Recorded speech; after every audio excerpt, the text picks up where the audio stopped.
Hello there, I'm David Butler. I'm Emily Freeman. Welcome to Don't Miss This. Sections 94 to 97. We're almost to triple digits, y'all. Yeah, Will we that's be so next week? crazy. We don't know. But we're getting there. Listen, my heart is I'm kind of out of breath a little bit right now. My heart is beating so fast because she just showed me the most terrifying video in all of the land.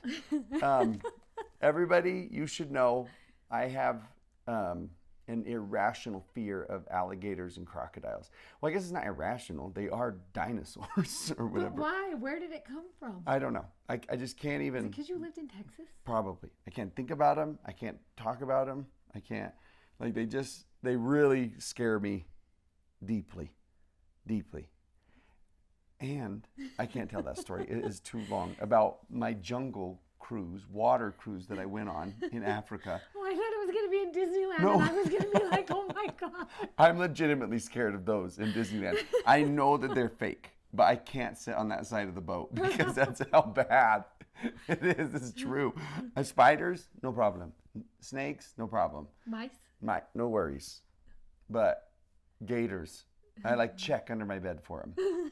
We live in Utah. I know, but this story happened in Utah for the record. So now my bed here is not even safe.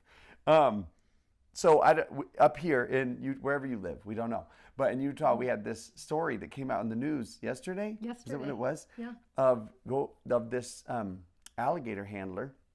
There was a birthday party or at something. the zoo. Was it the zoo? No, it was not at the zoo, but it's okay. He's A just zoo. going to I'm make up all the flustered. details. And you're going to really watch the story and be like, this is what really happened. Yeah. But you go ahead and tell it however you want. Okay. Then a gator that was 20 feet long, 900 pounds, Oh my what God. it felt like when I watched the video.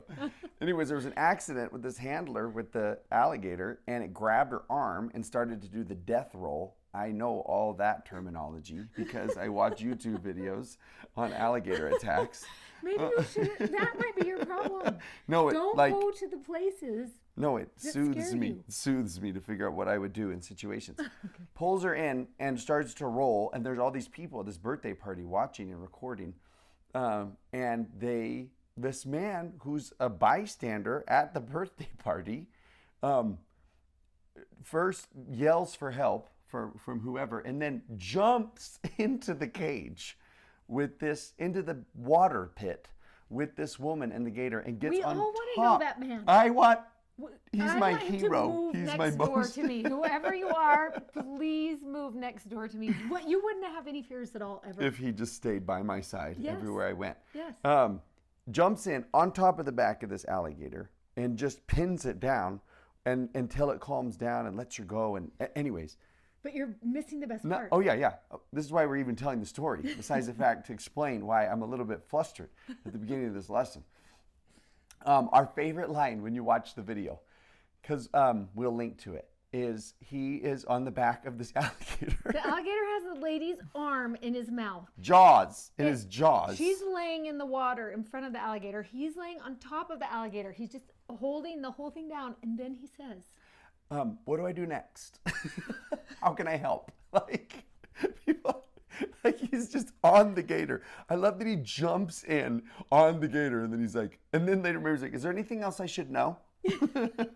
Like, if he moves again, like what should I know about this? And and he says to her too, now how are you doing? You know, that he's just like, but you love that his first reaction in that moment is, how can I help? Yeah, well, first jump in and then be like, okay, let's figure this out, right? Let's figure out the situation. What do I need to know? How can I help? And what should I do next? You know? Yeah. Talks to the expert about it, right? And help us figure that out. And we want that line to be kind of our theme line, I guess, for these sections right here. Because this is a spot in Scripture where, oh man, the things that are like tumbling into this area. This is where it's so helpful to know, right, what is happening in Kirtland and what is happening in Independence, Missouri, to really appreciate and understand what's going on in these verses. So here's kind of what you need to remember and have kind of as your background. We have it up here on the journal, these dates that are here, that in December of 1832, they were commanded to build the Kirtland Temple. In September of 1832, they were commanded to build the temple in Independence. If you look at your dates, you're now in June of 1833, summer of 1833. So almost a year later, right? Yep. Yeah. Yeah, it's going to be a year. Right. Yeah. And that nothing's happened or started really. But we should talk about what is happening meantime during that year. Well, Because they're not just sitting on the porch sipping lemonade. right. But maybe to some degree, let's just say this first. It's a new commandment. To build the temple. To build a temple, Yeah. right? No one's ever really, if you've read the Old Testament, you have some concept of temples, I guess, in your mind. And so there is kind of this. But first of all, I think there's problems coming. But the current problem is they are financially totally distressed, right? And you've got all of these new people moving in. And we can't even find housing for people. Yeah, just immigrants. Right. Everywhere. So different languages, different cultures. We've kind of talked about this before. Just new to the church, not even quite sure how things run or work. It's a baby church still. Yes. And in a new city, a new place, if you're in the Independence section of it, you're literally on the edge of the wilderness out there, right? This is like the outlaw section of the world. Kirtland's here, so you've got all of those like complications going on. And then on top of that is this new command, which is not a little command to build this temple. And it seems like they have kind of dragged their feet a little on it because of his reaction. Because of the wording that's here in section 95 as it starts to kind of say, the Lord actually calls it grievous. Now, you might use that word differently than they used it back then. So, it's grievous that you haven't. But maybe not. Maybe he's not. Maybe it really does have that feeling of like big deal because of what God sees ahead of them, right? And what he's trying to keep them safe from and protect them from. And what's actually happening right then, that they need protection from. Yeah, when we get into the sections for the Zion temple, when he's talking to them, you have to know that the big fights that are and the big like rumble, whatever, just the tar and feathering of Edward Partridge and the destruction of the printing press. You remember the story of the little girls who get the pages of the Book of Commandments and run into the corn. That is all happening right during these sections. So all of that, them having to sign and say, we will leave Jackson County by, this and this date. Everything that's going to eventually end in the expulsion. Yeah, that's it. Is that the right word? That's the right word. Expulsion. From Missouri is all starting right here. It's all come to a head. And in Kirtland, they have so much poverty. That's the stories we keep hearing about Kirtland. They're bringing in so many people. They're trying to take care of so many people, and they will start this process eventually. And it causes so much debt for them that's kind of the battle the Kirtland Saints are facing. The Independent Saints are facing the antagonism from their neighbors, which in essence is just simply this: stop obeying the prophet or we will force you to. Stop obeying the revelations. Stop doing those things. And if you don't, we will force you to stop. And so it's just an interesting climate of a lot of sacrifice, but also a lot of division and contention, and a lot of people questioning, do we follow the commandment or do we not follow the commandment? What is the right thing to do right now? And I put at the top of mind the prayer, the need, the situation. There's going to be two calls in these chapters that are just clear. Two clear calls. One, we need to get you in the temple. That's like the number one thing. And number two, we've got to bring the word to all the world. So that's the underlying message of what the need is that I think the Lord's looking down and he's like, I need to get you in the temple, and we've got to get the gospel out to all the world. That's the need. And it is intriguing to me that while the printing press is being destroyed, the word of the Lord still is finish that temple there Yeah. in Independence. If you finish it, um, there are these promised blessings that will come. So that's the background to getting in.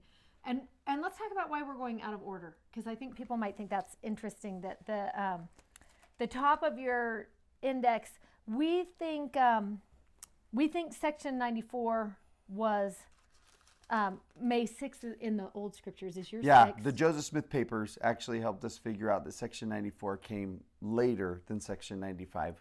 When Orson Pratt put together the sections, it was just unclear and more documents have been found. So we're going to start in 95 because it happened sooner than the other. And this is interesting. We have this fill in the blank on the journal, to the Kirtland Saints, blank, blank, blank. And what I wrote on mine when I was filling this out is, to the Kirtland Saints, build a temple, which is true. That is what the Lord is saying in Section 95. But I actually really liked what Emily wrote on her journal, because on hers in the fill in the blank, she says, to the Kirtland Saints, whom I love.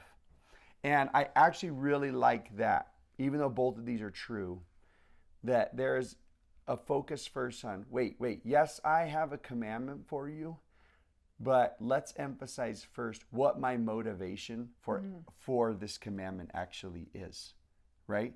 And it is love. And you'll see that again with the Zion Saints, that it's like, wait, the whole reason I have something bigger happening here. I'm not just making up arbitrary rules or things for you to do. Right. I have a purpose in mind. And my motivation is love. And there's those great first verses that we talked a little bit about last time. Remember this idea of verse 1 in Section 95, whom I love, I also chasten, that their sins may be forgiven. For with chastisement I prepare a way for their deliverance in all things out of temptation, and I have loved you. Wherefore you must needs be chastened. And it's that interesting dichotomy that we talked about, right? That normally, when I taught seminary for all these years, a lot of times, if a teacher ever got after one of the students or something like that, the response always was, that teacher hates me.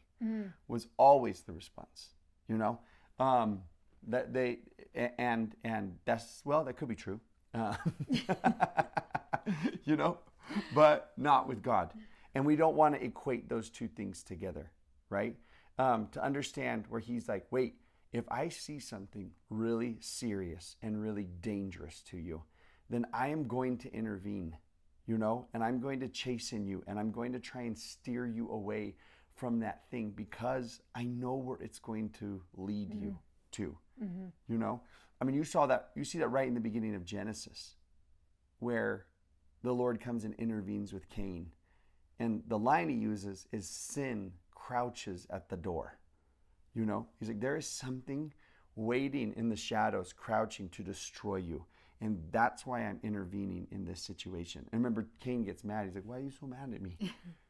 And he's just like, because I see what's going to happen. What could happen if this perpetuates. If this keeps going, I see what can happen. And so he says, listen, I'm getting after you about building that temple, because I know what being in that temple is going to protect you from. And I know what it's going to give you power to do. And I know what it's going to give to your community, to your families. Like, you've got to finish it. You absolutely must. Yeah, and there's something so powerful about just being in there.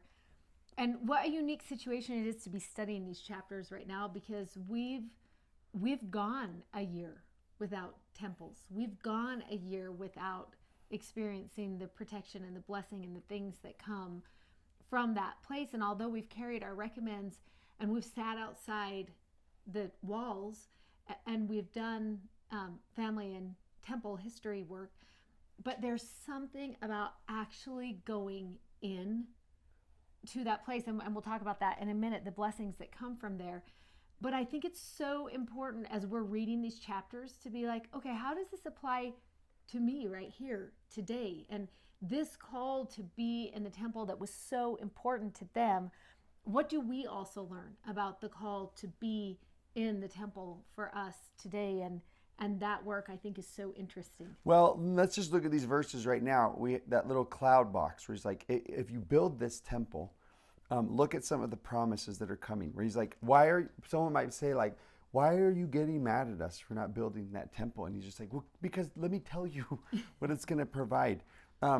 He says, in this place, first, I love that line where he says, I'm going to perform my strange act in that verse 4. I love that line so much where it's like, oh, that's a miracle word to me. It's like just wait until you see what I can do. He says, in this place, I'm going to prepare my apostles to prune the vineyard for the last time. I'm going to ready my messengers for this great work and glory that they are a part of. I'm going to pour out my spirit upon all flesh. If you go down to verse 16, there's more there where he just says, this is going to be a place, or where's that endow you with power line? Oh, it's in verse 8. I didn't put it in the journal, but it's right there in verse 8. Yep. Build this house so that I can endow those whom I've chosen with power from on high. And then verse 16, I want to give you a place where you can offer up your fastings and your prayers and your most holy desires. Oh, I love that one so much. You know, this is what I'm trying to create is a place like this for you. And that is why I am so urgent about you being in that place. And I think he would say the same for us today. He's like, whatever you can do to keep those temples open, to be able to go into them, whatever we're seeing again, this idea of no cost is too high. And I love when you read in verse 3 where he talks about, you have sinned against me in this very grievous sin, that ye have not considered the great commandment in all things, which my mind wants to go to the first and second great commandment, right. Love God and love people. Same. And I love that he's using that language, that this is also a great commandment that I have given unto you concerning the building of my house. And that for him, the call to have his people in the temple is a great, right? It is a great commandment to get his people into his temples. And how are they going to respond? Like, what are they going to do? And these are a group of chapters where you're going to see the word if frequently.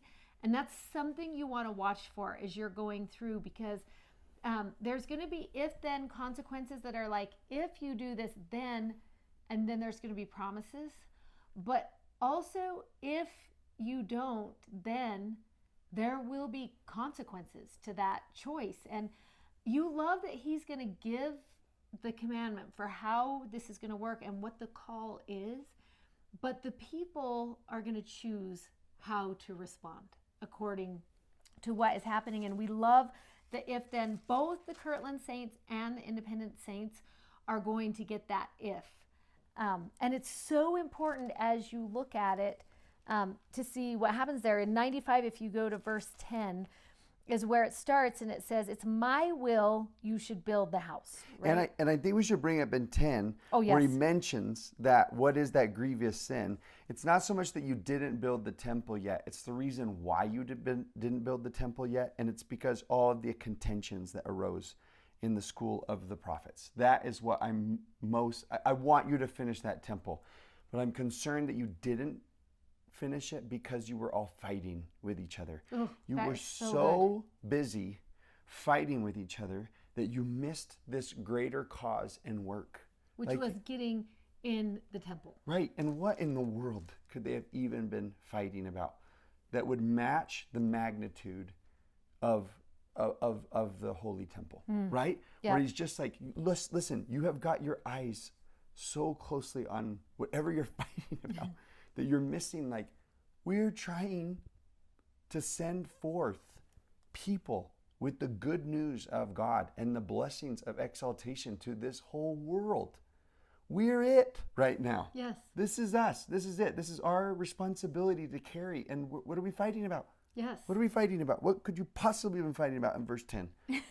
You know, that was more important than, yes. Wait, what about this other stuff, you know? Yep. And I love that he's like, listen, there were concerns, right? Valid concerns. There were finances. There were other things, taking care of people, moving people in, trying to understand this new group of people, like, they were busy and they were in that work. But I love that he says to them, this is my will. I want you in my house. So if you keep my commandments, you will have power to build it. He tells them.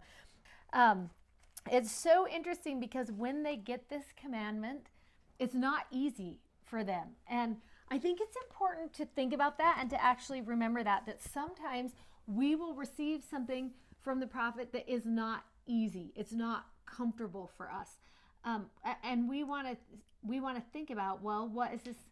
How am I going to respond? And what am I going to do? And we talk a lot about, can I receive my own personal revelation and what's going to happen here? And I love what we learn from the saints, because I just keep thinking about that alligator thing, where you're just like, that was a really uncomfortable place for that man to be, yes. But it was the right thing to do. Yes. Like he thought to himself, like, I really don't want to jump into an alligator cage today. Yeah, and this could be dangerous for me. But if there's a higher cause, I'm going to do it. Ooh. And the cause was bigger. It was a person on the line, right? And so it's like, okay, this is something I'm going to do. Yeah, that's so good. And I love what their response was. It tells us. I'm reading out of this Making Sense of the Doctrine and Covenants. We'll link to this in the blog, which is going to be up and running by this lesson. For everyone who's been looking for it, it will be up and running by this lesson. So what happens is they call a conference to assemble in Kirtland to discuss how to actually keep that commandment. They're like, okay, let's get together and be like, how can I help? I love that is kind of the response, is like, okay, what should we do next? And they went to work and they drafted a letter inviting everybody to be part of how they were going to get this temple up and going and get people into the temple. And then they said this: unless we fulfill this command, namely to establish a house and prepare all things necessary and receive the instruction which the Lord designs we should receive, we may all despair of obtaining the great blessing that God had promised to the faithful of the Church of Christ. Therefore, it is as important as our salvation that we obey. And I love that there was that moment where they were like, what does this look like? And is this even reasonable? And does this work for me? Does this work for my family? And how much of a part of getting into the temple do I want to be involved in? That they actually called a council together and they were like, let's talk about it. Let's talk about what this would look like and how would we respond, and actually even drafted a letter that was like, okay, this should be as important to us as our salvation. This getting into the temple should be that important. And that's what they came to when they all met together. And then they leave from that moment with this how can I help mentality? Like, what can I do to enable this great work to take place? And you think about that man diving into that pool of water just so quickly. I mean, if you want to know what how can I help looks like, it is that man. But I love thinking about that man's determination and dedication to the cause when we talk about Hiram and how he responds in this moment. Yeah, because remember, no one started building it yet, and then the Lord comes in and he zooms out for him. He's like, you guys, you've been bickering and fighting with each other, but there are these big causes, and he seems to catch on to it, and he's like, okay. And when this commandment comes, they go out to this wheat field where they're going to build the temple, and Hiram declared, I will strike the first blow for this house. And he takes his shovel and he starts digging. You guys, this is a shovel in the journal. It looks a lot like an arrow, but it really is a shovel. They just had more pointed shovels back then, so stop making fun of my shovels. But I love that idea of okay, Hiram, I don't know how much he was involved in like the bickering and the contentions and losing sight of this, but once the Lord says, hey, you guys, there is something bigger we're trying to do here. It seems to me, reading this, that he was one of the first ones who was like, okay, then let's start digging. And you love that he just gets a shovel. Yeah. He's like, all right, should we start today? Yeah, let me just start digging. Yeah. Right here. This is so awesome. You love too that with the command to build a temple also comes a pattern.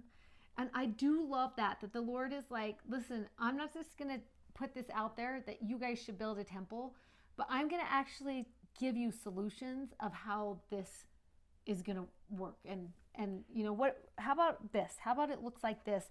When you go into section 94, that's when you get to start seeing this pattern. What is it going to look like, and how will it be set up? And we have some things that we just love from this chapter, but one of them is just starting at the very beginning in verse 1 of section 94, when he says, just starting from the very foundation and beginning at this house in verse 2, according to the pattern. And then he starts saying to them, this is what's going to happen. This is how the city is going to be set up. And in 94, we read about a temple that's going to be built. And then he talks about a house for the presidency where revelations will come in the work of the ministry of the presidency, and also all things pertaining to the building up of the kingdom, right? Some are going to feel like revelation, but some are just going to be things that pertain to building the kingdom, to getting the missionaries out, to keeping the temples open, to those kinds of things. That's going to be part of the work of the presidency, is keeping the kingdom of God going. Actually put a little sticky note up on my fridge that I've been thinking about for the last 3 weeks, and I haven't had time to dive in and study it yet, but it's that phrase that we read that says, the kingdom is yours until I come.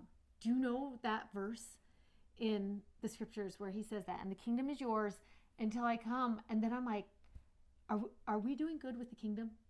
You know, like, how are we doing? Because it's ours until he comes. And if he were looking down right now, would he be like, okay, you guys are doing great?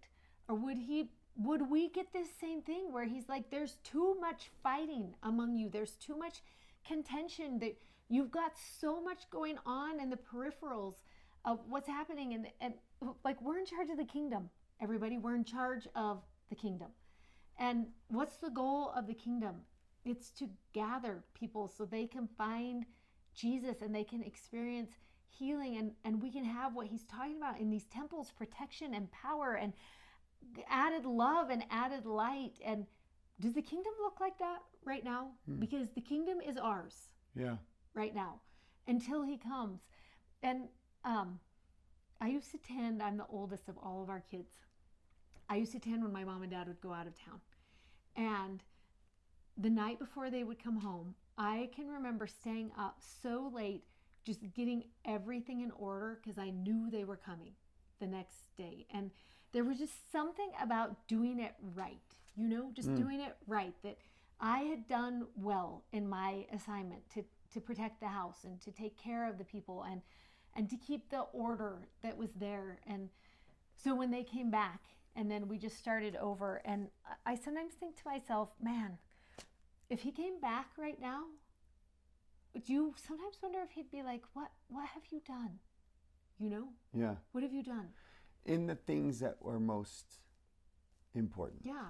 And what are those things? And how can we help in taking care of the kingdom right now? Like, could you be better somewhere? Could I be better somewhere? Where could I be better right now at taking care of the kingdom? And I kind of love, as he's going through that he's like, I'm giving you a temple because that's going to help you. I'm going to give you a house for the presidency because they can actually lead you how to take care of the kingdom. They can. And they're going to receive revelation, but they're going to also receive everybody all things pertaining to the church and the kingdom. They're going to tell us how to take care of the kingdom while it's under our charge. Then there's also going to be another house.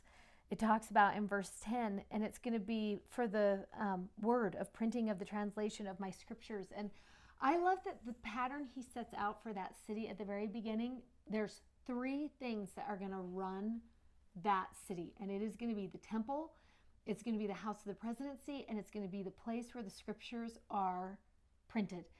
And in my mind, I'm like, okay, those are the 3 most imperative things. Those are imperative to the running of what is happening.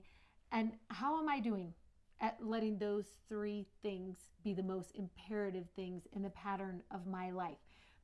Listening to the prophet in all things, getting into the house of the Lord, and being in my scriptures. I feel like that's the charge that comes to us from 94. Yeah, and then you take it a step further, and that word temple and template, or a word for pattern, come from the same word, where he says, I'm going to show you a pattern in how to build this, but the building of it also seems to be a pattern for like my way of living. Yeah. So there's verses in there that are kind of like 6. It says, it shall be dedicated unto the Lord from the foundation thereof. I love the thought of going down to my roots, to my heart, and saying, is my heart dedicated to the Lord first and foremost? My hands might be sometimes, and my words might be sometimes, but from the foundation of me, am I fully dedicated to the Lord? And I love that this line, according to the order of the priesthood. Now that phrase is a phrase that is short for what we find in later sections, but this idea of being after the order of the Son of God, right? And an order is like a group. You think of like an order of knights, right? Of the round table. I love that. And that word even priesthood is similar to like neighborhood, right? This is an order of neighbors. It's a group of neighbors. So this idea of the order of the priesthood is this group of people that have a common cause, right? An order of knights would be to defend against the dragon or something, right? So what's the order of these priests and priestesses, right? What is their cause that they are fighting for? And the cause of Zion is to take the love and the light and the healing of Jesus to all the nations, and the blessings of exaltation, of peace, of light, of love to all the nations, right? And it says, is that your, we don't just build a temple and just say, yay, it's built, right? But it had a reason to be built. Yeah, you had to be in the temple. It was trying to get the people in. Right. Because of what could happen. Right. So that you can be endowed with power to go out, right? Come in so I can strengthen you to go out, good. For this great cause. So we just love phrases like that. Verse 7, wholly dedicated to the Lord. Verse 8, just focus on not allowing like the common and the unclean to come into your life, so that my glory can be there in fuller measure. Remove some things so there's more space for my presence and my glory, in you. You love that phrase, wholly dedicated. Not just a portion or a partial, but I'll be dedicated to this much, I'll be in this much.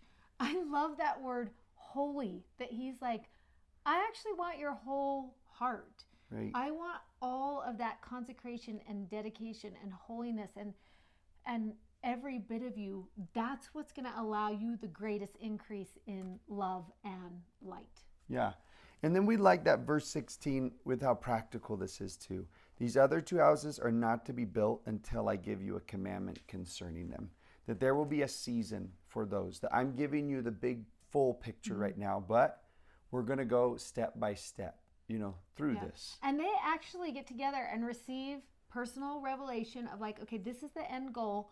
How can we help to get there? And they just build a little thing, and all that other stuff is happening in this little building while they're focusing on the big building. And I love that that's how the Lord works, that he's like, okay, if you'll just come to me and be like, how can I help? If this is the end goal, the temple and getting the workout, if that's the end goal right now, and we go to him and say, how can I help? He's going to give us revelation in that regard. Here's how you could help with the temples right now. Here's how you could help make sure the missionaries are getting out right now. And each of us is going to have a part to play, right? We're all going to be able to pick up a shovel and be like, okay, our house could do this. This is how we could help right now. And you love that when you go into section 96, which we're just going to touch on for a second.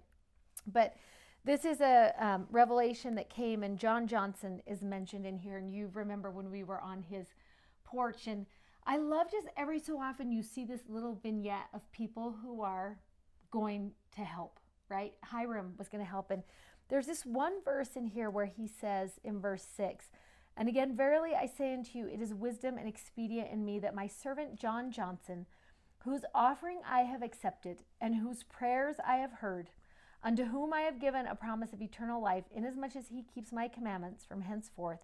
And then he talks about, he's a descendant of Joseph, right? He's a partaker of the blessings of covenant Israel. That's who he reminds him.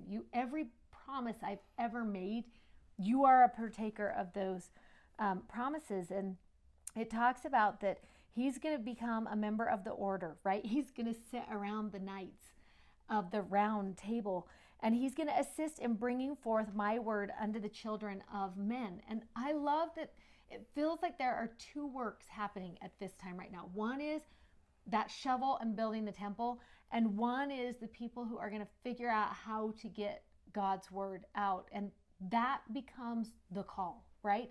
That's the call of the kingdom. That's the gathering of the knights around the round table, that he's like, okay, this is it. This is the cause right now. We've got to get into the temples, and we've got to get the word out to as many people as we can. And that's still our cause. Yeah. That's still our cause. And I love the example of John Johnson, whose offering I have accepted and whose prayers I have heard. And I just imagine John Johnson giving that prayer of, how can I help? What can I do? What should I do next? Yeah, and for him in particular, this is when he sells his whole farm. He sells that John Johnson farm where Joseph lived, and all those great things happened to help just pay for it. Hiram's like, I can dig, and John's like, I can pay, Yeah. And sometimes that answer to how can I help is going to require sacrifice on our part. Great sacrifice for some, and tears and humility. We talked about earlier. I love in here where he talks about several times in here, he talks about, even though there's so much contention and he's so upset with the demeanor of the saints at large, you also hear these little verses that says, I, the Lord, will show mercy unto the meek, and to whoever I will. And I love when he says this, many of you are truly humble, in 97 verse 1, and are seeking diligently to learn wisdom and to find truth. And there was another place that I love too, where he's talking about, I see that you're trying to figure out how to do this, that you are fasting, that you are gathering together, that you are calling solemn assemblies. And I love that he's like, I'll watch you work this out, how to do this, but I won't take away the commandment that we've got to get you in the temple, and we've got to get those missionaries out, and you work amongst yourselves. And it is going to require us being holy and meek and humble and dedicated, holy, dedicated, in order to follow the prophet now, just like it was for them then to follow the prophet. So you have in 97, then, this is that section we were saying. It's really, really similar to that section 95. But 95 was to the Kirtland saints to build a temple there. And then independent saints, now he's talking to them. And this is what we're saying. If you look in the heading of section 97, all that persecution that we know those stories so much of have started. And this is in Kirtland. Joseph is receiving this revelation in Kirtland, not knowing that is going on, and sending this over to them. And they'll get it later. But you see really, really similar language there, right? To the Zion saints. Again, my fill in the blank said build the temple. But Emily's I really liked was you, my friends, right? Just make sure you remember, right at the very where this beginning, is. I love when he says that I'm giving this to you, my friends.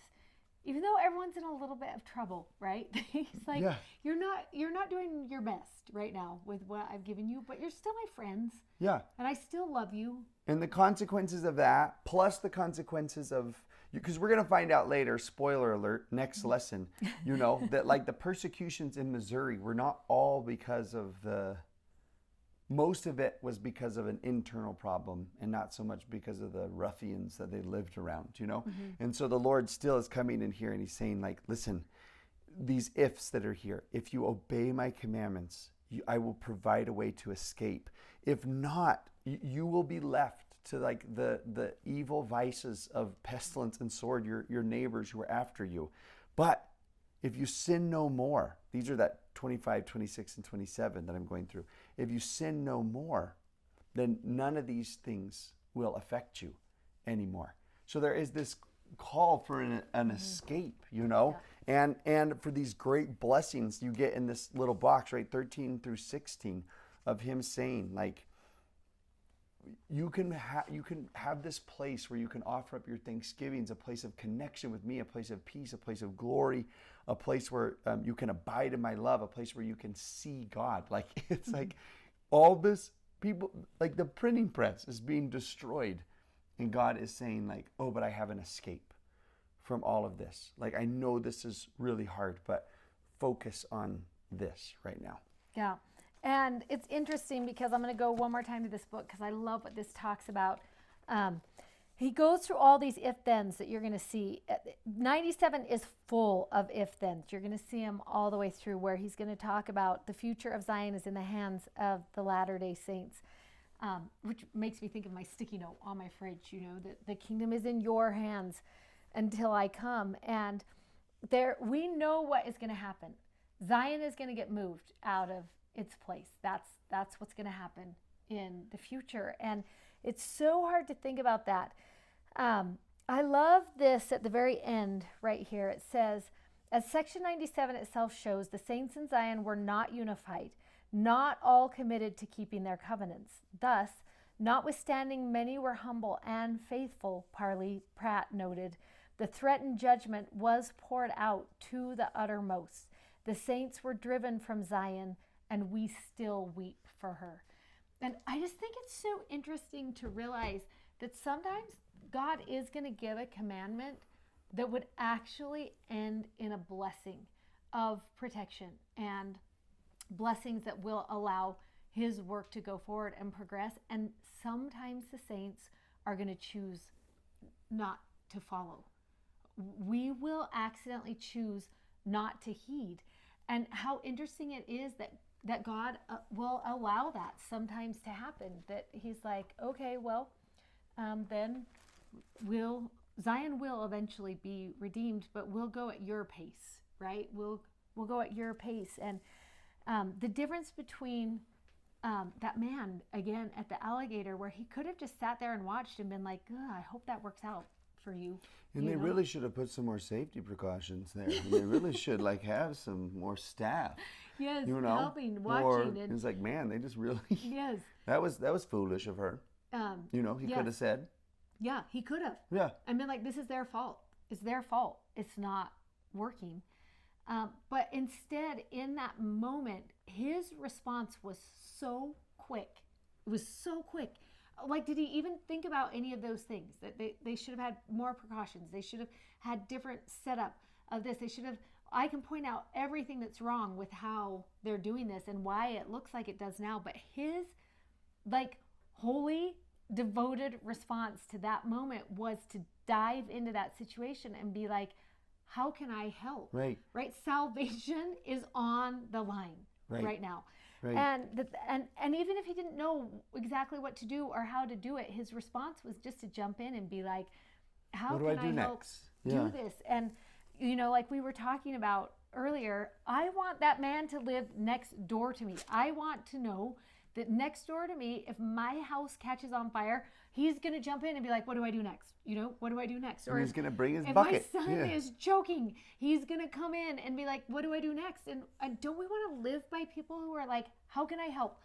What do I do next? And we're going to end at the bottom of this because in 97, it's going to talk about what I need is a Zion people. What I need is a covenant person within reach, who's the type of person that is going to dive into kingdom work and say, how can I help? And he's not going to say all the reasons why this doesn't work for me right now, or this isn't how I would choose to do it, or, you know, all of these, what that man could have said in that moment of, or you guys should have just set it up differently, or if you had provided a different whatever, or, you know, all the critiquing and everything. But I love that he's just like, okay, salvation is at stake. Right. I will just dive in right now and ask, how can I help? And you just love that moment when he looks at that lady and he's like, okay, he's like on that thing. That thing, the gator. That he's thought about it. Like, it was all such a gut reaction. And then he looks up at her and he's like, what do I do next? Is there anything I should know? Yes. Like probably a lot of things, but welcome into this situation. And I want to just think about, what does a Zion person actually look like in these verses? And we just pulled out a couple. You're going to find more, but you love in 97 verse 8 where it just talks about it's going to be someone whose hearts are honest and broken, and their spirit is contrite. And I love this. They are willing to observe their covenant by sacrifice. Like that is that man, everybody, whoever that man is. I hope somebody knows him. You tell him we love that man so much. We love everything about whoever he is and just his soul. That is a good soul, but willing to observe that covenant by sacrifice. Well, it's interesting that like in both those situations, right? Here's this one where we're being chastised. Here's this one where we're being attacked. And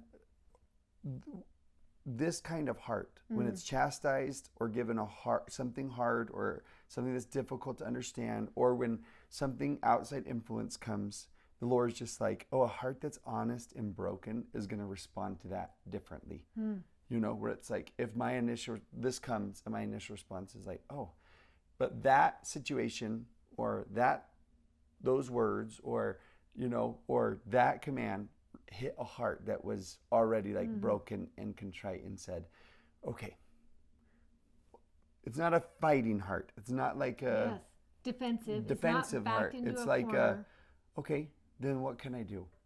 Right? How can I help? Yeah, and that it's that kind of heart, and maybe that line, verse 21, or a pure heart, right? Yeah. Of a person who's just like has the bigger cause in mind. I know what the bigger cause is, right? And that is where I'm focused. Yeah. Right? Is on that. And I love in verse 18 when it says, she shall spread herself and become very glorious. And just that thought of like, sometimes we're so busy going inward of like, what do I want to do? And how what's good for me in the situation? What was good for that man in that situation? You know? Right. To not be on a gator. Yeah, but he spread himself. He was like, I'm going to look outside of what is in this for me right now and say, I'm going to spread myself out. And I'm going to be for the cause of the good of everyone here. And then at the end, these verses are so good. These verses are so good. And let me just tell this story as we're ending. I had a cute friend who I was assigned to many, many years ago as a visiting teacher, when we were still visiting teachers, everyone. And I got my little card, and I probably was 33. I'm just guessing. And my companion they gave me, my Relief Society president gave me, was 97 years old. And I can remember looking at the card and thinking, this is so interesting that, like, what do we have in common? But okay. And so I walked over to meet her. We had all just moved in, and I had no idea who she was. And she was in her front yard planting 100 yellow tulips. That's what she was doing at 97, everyone. Her name was Verda. And you should know tulips are one of my favorite flowers because of what they represent symbolically in my life. And immediately I knew we were going to become fast friends. And we did.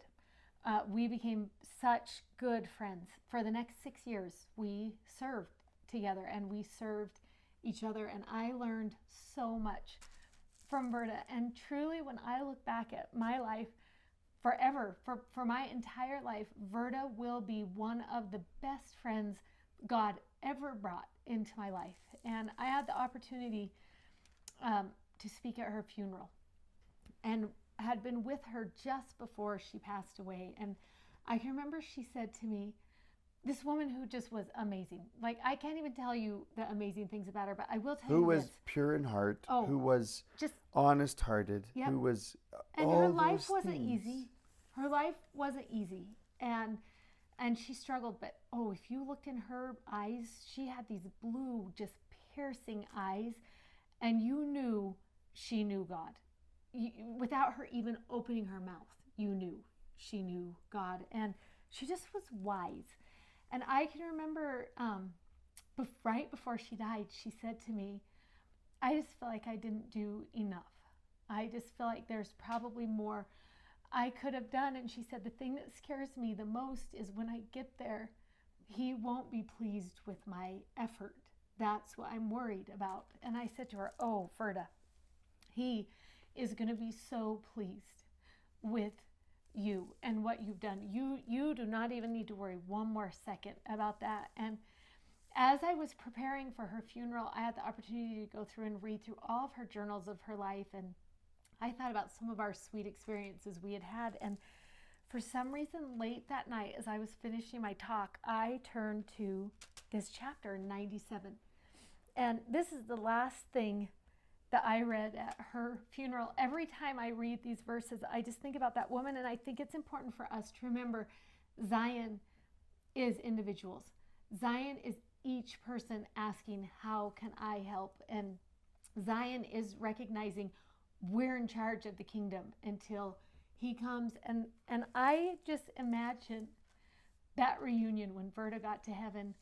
And when I think of these two verses, nevertheless, let it be read this once to her ears, that I, the Lord, have accepted of her offering, and I will bless her with blessings, and multiply a multiplicity of blessings upon her, and upon her generations forever and ever, saith the Lord your God. Amen. And I just love the thought of that Zion is every one of us. It's all of us diving into that situation and saying, how can I help? And knowing that when it's all over, when he comes back, in that moment that he will look at each of us and say to us, you know what? Let me just say this once to your ears. I've accepted of your offering, whatever it is you can do now. And that offering is going to be a blessing, not just to you, but to your generations forever and ever. That offering, that how can I help? And maybe that's what we leave with today is just, you look at the world we live in, and it's a hard world right now. We're in the midst of what's happening in Haiti and Afghanistan, and you think of all the conversations that are happening in the division and the contention, and sometimes I look down and I'm like, oh, is the devil having a heyday right now? Because I feel like he might be, and I'm living in it, and this is his playground. And someone said to me the other day, well, are you just going to give up the field? And I was like, no, I'm not. I won't. I'm not going to give up the field. And there are places where we can do good everywhere. And some of those places we can actually dive in and help with. And some of the places we can't. They're too far away from where we are. We have a good friend who DM'd us last night who's on his way into Afghanistan today, flying in there, and just reached out to us and said, could you send your prayers and good wishes for me? And sometimes that's all we can do is send our prayers and good wishes. And you may have people in Afghanistan, and you may know people in Haiti, and you may have people that are struggling with so many of the conversations that are taking place right now. And sometimes we dive in, and sometimes we pray, and I believe both are powerful and needed right now. And whatever that offering is, right? That's what I've accepted of her offering, whatever it was. But I think that was the key, is that we have a chance to look at something, a situation, and we can say, hold on, let me get a bigger picture at what is important here, and let me just give something to help. Instead of analyzing what is wrong, what's going bad, who's doing it, just like, okay, how can I help this greater, bigger cause? And so, I just want to be a knight at the round table. Yeah. I loved when you let the priests and the priestesses come. I didn't. Jesus did, Well, just so you Camelot know. didn't. Okay, well, they had it wrong. That was the order of King Arthur. This is the order of the Son of God. And I love that there we all are at the table together. There's room for everybody. And the cause is Christ. Yeah. And what should we do? Right. What should we do next? So good.